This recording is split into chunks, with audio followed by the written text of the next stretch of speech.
Already నేను 2 weeks బ్యాక్కి అందరికీ చెప్పేశాను, నవీన్ యాదవ్ గారికి కాంగ్రెస్ పార్టీ నుంచి సీట్ ఇస్తారని చెప్పి ఫస్టే చెప్పేశాను. సో అలాగే సీట్ కూడా నవీన్ యాదవ్ గారికి కన్ఫర్మ్ చేయడం జరిగింది.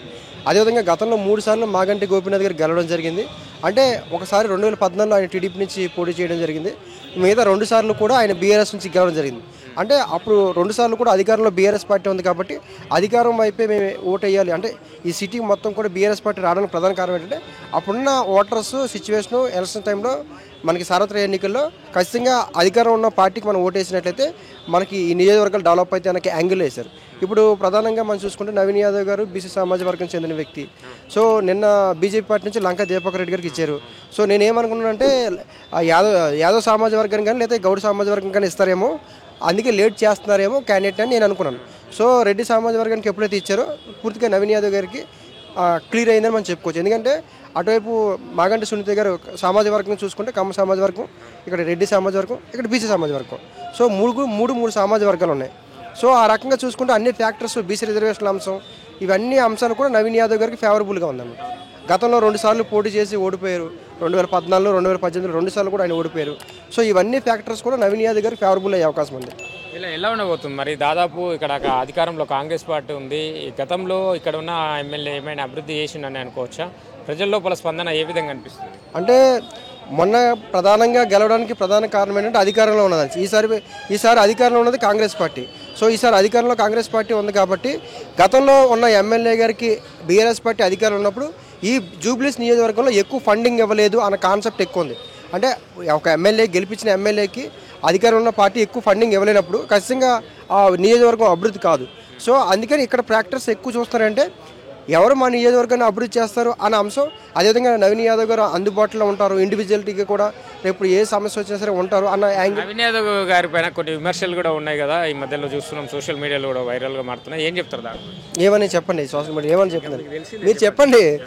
చెప్పండి పని అది మీరు చెప్పండి. ఇప్పుడు రౌడీ షీటర్ అని లేకపోతే ఇంకా ఏదేదో అదే ఇప్పుడు తండ్రి గారికి బట్టబొర ఉందని కొడుకుని పిల్లని ఏమనంటే బాగోదు కదా. తండ్రికి మనం పిల్లల్ని చూసినప్పుడు కొడుకు బాగున్నాడో లేదు చూడాలి. అందుకనే కొడుకు తండ్రికి బట్టబొర ఉంది కాబట్టి నేను పిల్లని ఏమనంటే అదే బాగుంటుందా? సో నవీన్ యాదవ్ గారు 2014, 2018లో 2 సార్లు కూడా ఆయన పోటీ చేసి ఓడిపోయారు. సో సుమారుగా 11 సంవత్సరాలు ఆయన ప్రజా జీవితంలో ఉన్నాడు.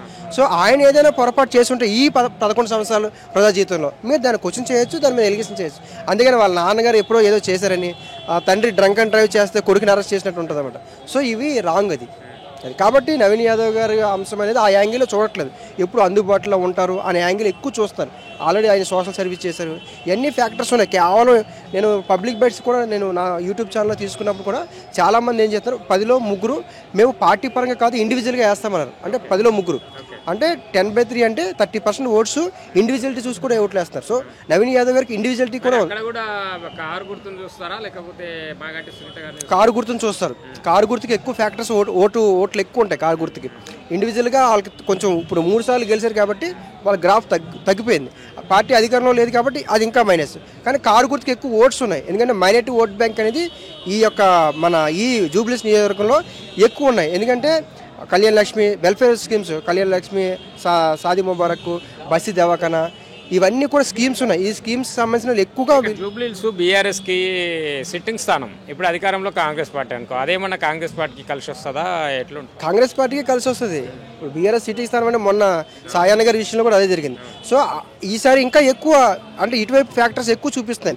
ఎందుకంటే ఇప్పుడు గెలిచామనుకో, ఇప్పుడు బీఆర్ఎస్ పార్టీకి ఒకవేళ బై ఛాన్స్ గెలిచిందనుకో, రేపు కాంగ్రెస్ పార్టీ గ్రాఫ్ మొత్తం అయిపోయింది, మేమే గెలుస్తాము అని చెప్పి బీఆర్ఎస్ ప్రచారం చేసుకునే అవకాశం ఉంది. ఒకవేళ ఇప్పుడు కాంగ్రెస్ పార్టీ గెలిస్తే బీఆర్ఎస్ పార్టీ లేదని చెప్తారు.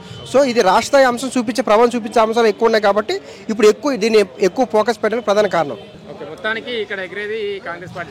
మీరు మైనార్టీ ఎక్కువ ఉన్నారంటే మైనార్టీ ఎక్కువ అంటే 2023లో అజరుద్దీన్ గారు పోటీ చేశారు, ఓడిపోయారు. అంతకుముందు ఎంఐఎం పార్టీ నుంచి పోటీ చేశారు, ఆయన ఓడిపోయారు. అంటే ఇక్కడ 2 సార్లు నవీన్ యాదవ్ గారు ఎంఐఎం పార్టీ నుంచి మైనార్టీ వాళ్ళకి ఇచ్చినా ఓడిపోయారు, కాంగ్రెస్ నుంచి ఇచ్చినా ఓడిపోయారు. సో మైనార్టీ ఓట్ బ్యాంక్ అనేది వన్ సైడ్ పడదు, బీఆర్ఎస్కి ఎక్కువ ఉన్నాయి. సో అందుకే అంటున్నాను. సో కాబట్టి నవీన్ యాదవ్ గారికి ఈసారి ఫేవరబుల్ అయ్యే అవకాశం ఉంటుంది.